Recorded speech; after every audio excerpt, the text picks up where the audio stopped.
આ કાંટાવાળું જે તમને દેખાઈ રહ્યું છે એ કમલમનો છોડ છે અને એની ઉપર કમલમ લાગે છે, જેને આપણે નોર્મલી ડ્રેગન ફ્રૂટ પહેલા કહેતા હતા.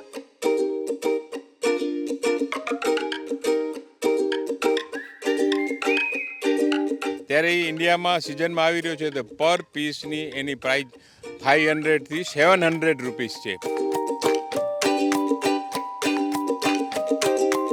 MP વિનોદભાઈ ચાવડાને રજૂઆત કરી કે ભાઈ સાહેબ આ કમલમ એનો નામકરણ કરો. ચાઇનાથી આવવાવાળું વિયેતનામથી આવવાવાળું એ આજે ડ્રેગનના નામે ઓળખાતો, ત્યારે આપણો આ કમલમના નામે ઓળખતી. આ નાનો ખેડૂત કરી શકે છે? નાનો ખેડૂત કરી શકે ને મોટો કરી શકે. તમે તો બહુ મોટા ખેડૂત છો. ખેડૂત તો છો પણ કરોડપતિ ખેડૂત છો. મન કી બાતમાં ઉલ્લેખ કર્યું એના પછી તો અમારે માર્કેટિંગ ઓટો થઈ ગયું. અત્યારે અમે સ્ટ્રોબેરી એવી પરિસ્થિતિમાં છીએ કે મહારાષ્ટ્રમાં નથી ને કચ્છમાં છે. આપણે અત્યારે એ પરિસ્થિતિમાં છીએ.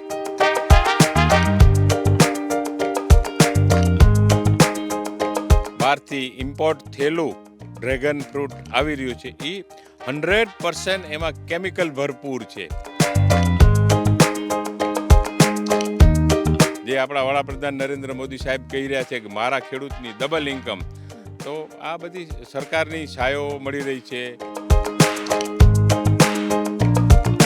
પણ જેવી રીતે આપણી નસો હોય ને તેવી રીતે આ એની નસ દ્વારા ખોરાક લઈ શકે છે. તો આપણે કાંઈ બી નસ દ્વારા આપીએ તો બોટલ ચડાવીએ તો તરત જ હેલ્થવાળા થઈ જઈએ.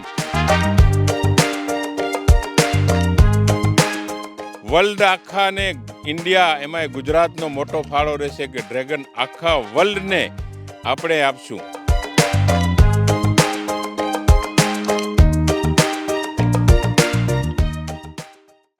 આ કાંટાવાળું જે તમને દેખાઈ રહ્યું છે એ કમલમનો છોડ છે અને એની ઉપર કમલમ લાગે છે, જેને આપણે નોર્મલી ડ્રેગન ફ્રૂટ પહેલાં કહેતા હતા. અને હું જેમના ફાર્મમાં છું એ હરીશભાઈનો જ આમાં તો સહયોગ રહેલો છે ડ્રેગન ફ્રૂટનું નામ કમલમ કરવામાં.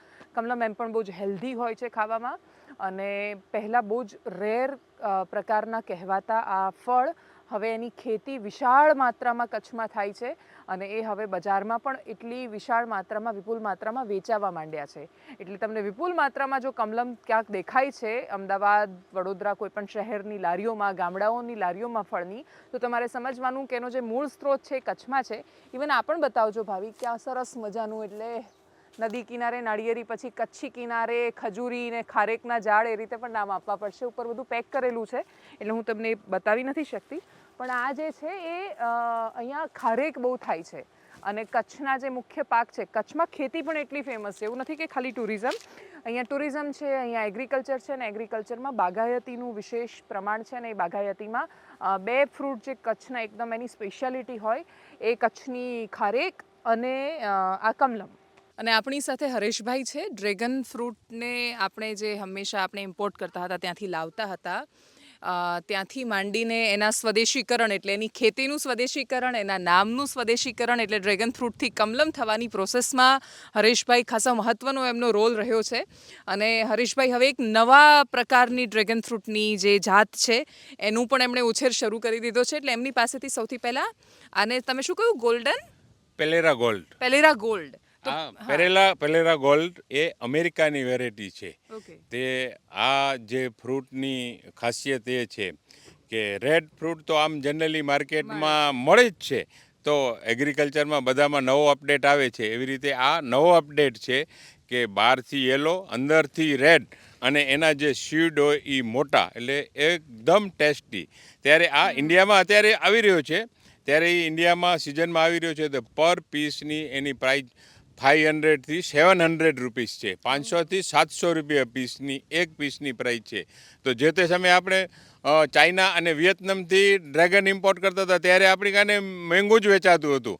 જ્યારે આપણો દેશ કે ગુજરાત ડ્રેગન ફ્રૂટની ખેતી કરવા માંડી ગયો તો લોકોને સારી વેરાયટી પણ ખાવા મળી. એમાં એ ડ્રેગનની જે નામકરણ વડાપ્રધાન નરેન્દ્ર મોદીના હસ્તે કે અમારા ખેડૂતો બધા સાથે મળીને અમે કીધું કે આનો લુક જે છે એ ડ્રેગન તો બરોબર છે પણ એનો લુક જે છે એનું ફૂલ આવે છે એ કમળ જેવું છે. ફ્રૂટનો આમ લુક જોઈએ તો કમળ જેવું છે. તો એનો અમે બી રજૂઆત કરી કે ભાઈ સાહેબ આની અમારા MP વિનોદભાઈ ચાવડાને રજૂઆત કરી કે ભાઈ સાહેબ આ કમલમ એનો નામકરણ કરો તો આ માર્કેટિંગ એક ડ્રેગન તો જે છે એ પેલો ચાઇનાથી આવી રહ્યો છે, એ તો શું છે અંદરથી વ્હાઈટ છે, ખાવામાં ટેસ્ટ નથી, તો આપણે આ અમને ખેડૂતોને માર્કેટિંગનો બેનિફિટ મળે. તો જ્યારે એનું નામકરણ કર્યું કે કમલમ ફ્રૂટ, તો માર્કેટ બી ઇઝી થઈ ગયું કે પેલો ચાઇનાથી આવવાવાળું કે વિયેતનામથી આવવાવાળું એ આજે ડ્રેગનના નામે ઓળખાતો, ત્યારે આપણો આ કમલમના નામે ઓળખતી એની ઓળખ પડવાથી કે માર્કેટ ખેડૂતોને ભાવ સારા મળવાના મંડી ગયા કે ભાઈ પેલું તો ખાવામાં ટેસ્ટી નથી, આપણો ટેસ્ટી છે. નામ આપણે પેલું રેડ કલરનું અંદર આવે એ આપણું, યસ રેડ કલરનું એ વધારે ટેસ્ટી હોય છે. યસ એ અંદરથી એટલે નામકરણ કરવાથી ખેડૂતોની ઇન્કમમાં ઘણું જ વધારો થયું. જ્યારે આ ઇન્ડિયન બી ડ્રેગન આવતું હતું ત્યારે એ ડ્રેગનના નામે ઓળખતો હતો, ત્યારે હર ખેડૂત કહેશે કે એને પ્રાઇઝ એટલા ન મળતા હતા. અત્યારે જ્યારે નામકરણ થયા પછી એની પ્રાઇઝ પણ ખેડૂતોને વધારે મળવા લાગી ગઈ. વાત સાચી. અને આ તમે જોવા ગયા હતા વિયેતનામ અને ચાઇના, તમે મને આનું કશુંક પેલું જે વેન જેવું સમજાવી રહ્યા હતા એ પણ જો એકદમ ક્રિસ્પમાં કહી શકો. હા, તો એ હું અચ્છા, ત્યાં આપણે પેલા કમલમમાં જઈએ ત્યાં જોઈએ. તો હવે એક પ્રોપર તમે જોઈ શકો કે કેવી રીતે કમલમની ખેતી થાય છે, એના માટે બીજી એક જગ્યાએ જઈએ. અને મારે સૌથી મોટો પ્રશ્ન મનમાં એ છે હરીશભાઈ કે જ્યારે એનો એ જબરદસ્ત ગરભામ કરીને ખાતા હોઈએ આપણે કમલમવાળો, અને એકદમ ડેલિશિયસ તો લાગે, પણ એ ખરેખર પોષણ આપે છે? કેમ કે ફ્રૂટ્સને લઈને એવું કન્ફ્યુઝન છે કે ભાઈ આપણે તો હવે બધું ઝેર ખાઈ રહ્યા છીએ, આપણે ભલે પોષણ સમજીને ખાતા હોઈએ. હા, એટલે તમે બહુ સારો સવાલ કર્યો કે જે આપણે અત્યારે આપણી કાને બહારથી ઇમ્પોર્ટ થયેલું ડ્રેગન ફ્રૂટ આવી રહ્યું છે એ 100% એમાં કેમિકલ ભરપૂર છે. ત્યારે આપણો ઇન્ડિયામાં કે ગુજરાતમાં કે જે અત્યારે વડાપ્રધાન નરેન્દ્ર મોદી સાહેબ અને આપણા ગુજરાતના મહામહિમ રાજ્યપાલ શ્રી જે આચાર્ય દેવવ્રતજી એ પ્રાકૃતિક ચલાવી રહ્યા છે, ત્યારે અમે કેમિકલ જ વાપરતા હતા. અમારી ફાર્મ ઉપર વિઝિટ કરી અને બધું ગાઈડન્સ આપ્યું, એમની 2-4 મિટિંગોમાં બોલાવ્યો કે તમારા જેવો ખેડૂત પ્રાકૃતિક ખેતીમાં ફેરવાય. તો આ લોકો કેમિકલ ખાતા લોકોને આટલી જ બીમારીઓ છે, કાર્ડિયોલોજીસ્ટ, કેન્સર, નાની ઉંમરમાં માણસોને ડાયાબિટીસ, આ બધું ખોરાકમાંથી જ છે. તો જ્યારે આપણે આ બેને સારો સવાલ પૂછ્યું છે એમને કે ભાઈ આ ડ્રેગન ફ્રૂટ આપણે આરામથી ખાતા હોઈએ, કેમ થાય કે ના આ હેલ્થ માટે સારું છે, તો આપણે જે પ્રાકૃતિક દ્વારા બનેલું ડ્રેગન ફ્રૂટ એકદમ સ્વાદિષ્ટ અને હેલ્થ માટે સારું જ છે. તે અમે જે બનાવી રહ્યા છીએ કે જીવામૃત, ઘનજીવામૃત, કેલાના ફૂલમાંથી કેલ્શિયમ, અકડામાંથી પોટાશ, એ બધું યુનિટ આપને બતાવવામાં આવશે. પણ અત્યારે જે આપણે ડ્રેગનની જે છોડ છે એ જોઈએ. હા, આ ડ્રેગન ફ્રૂટની જે આપણો પ્લાન છે કે આમાં જૂન મહિનામાં જ્યારે આમાં ફ્રૂટ આવી જશે, પછી જે પ્રાકૃતિક ખેતી દ્વારા જે બેને બહુ મોટો સારો સવાલ કર્યું છે કે ભાઈ આ તમે એને કેવી રીતે ઉછેર કરો છો, તો આ એના મૂળ તો નીચે જ હોય, પણ જેવી રીતે આપણી નસો હોય ને તેવી રીતે આ એની નસ દ્વારા ખોરાક લઈ શકે છે. તો આપણે કાંઈ બી નસ દ્વારા આપીએ તો બોટલ ચડાવીએ તો તરત જ હેલ્થવાળા થઈ જઈએ, તેવી રીતે આપણે એને ન્યુટ્રિયન જે જીવામૃત. અચ્છા, એટલે તમે આમાં કેમિકલ આપવાની જગ્યાએ એની નસમાં તમે પ્રાકૃતિક યસ, હા, જીવામૃત જે આપણે નેચરલ પદ્ધતિથી એવું ખાતર બનાવેલું છે. યસ, હા, જીવામૃત જે કહેવાય, કેલાના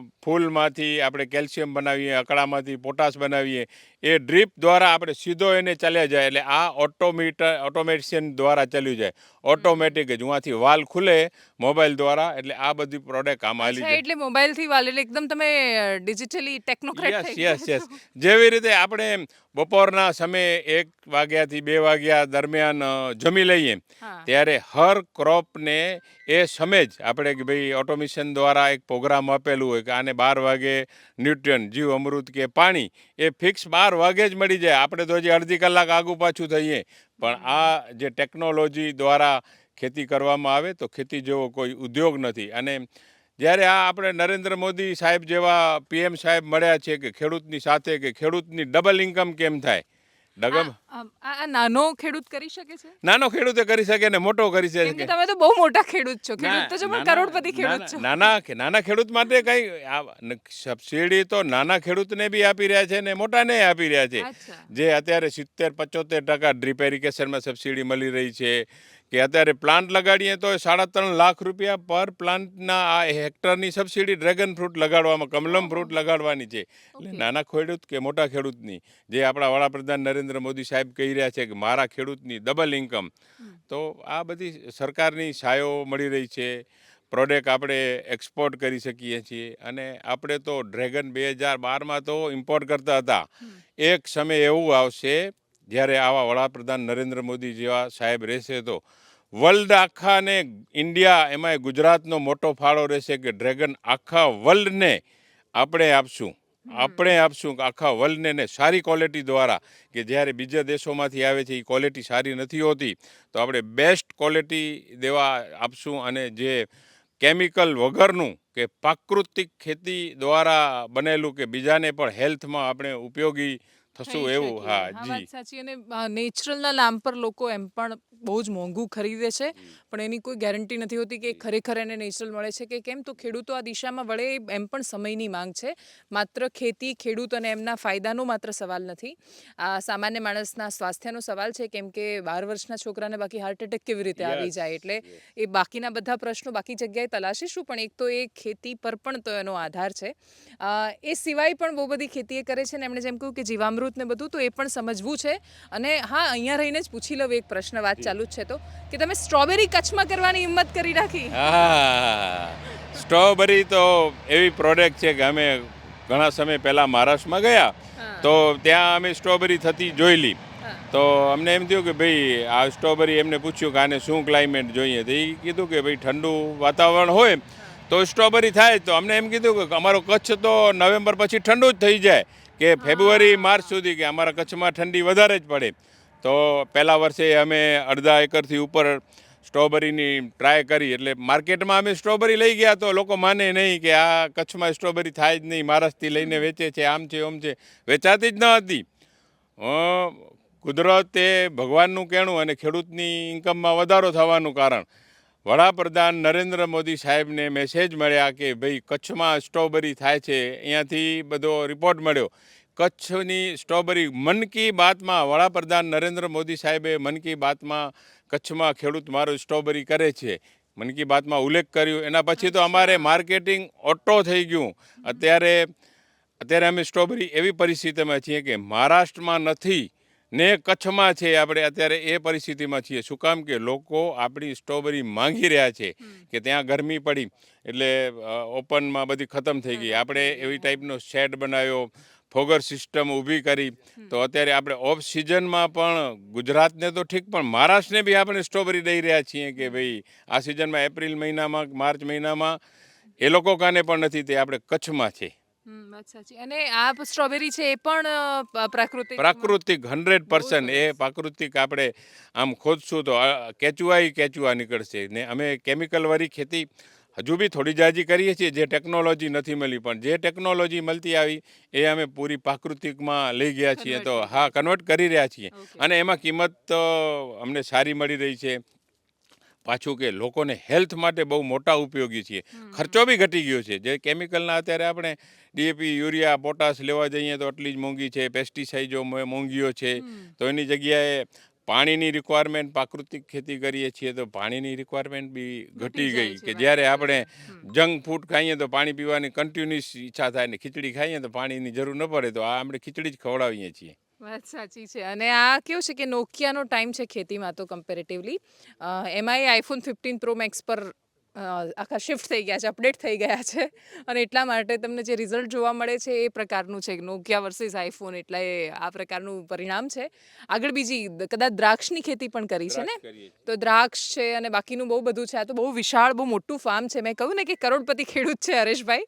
તો આગળ બીજી ખેતી અને એમનું જે ઓર્ગેનિક કેવી રીતે એ જીવામૃત બનાવે છે એ જોઈશું.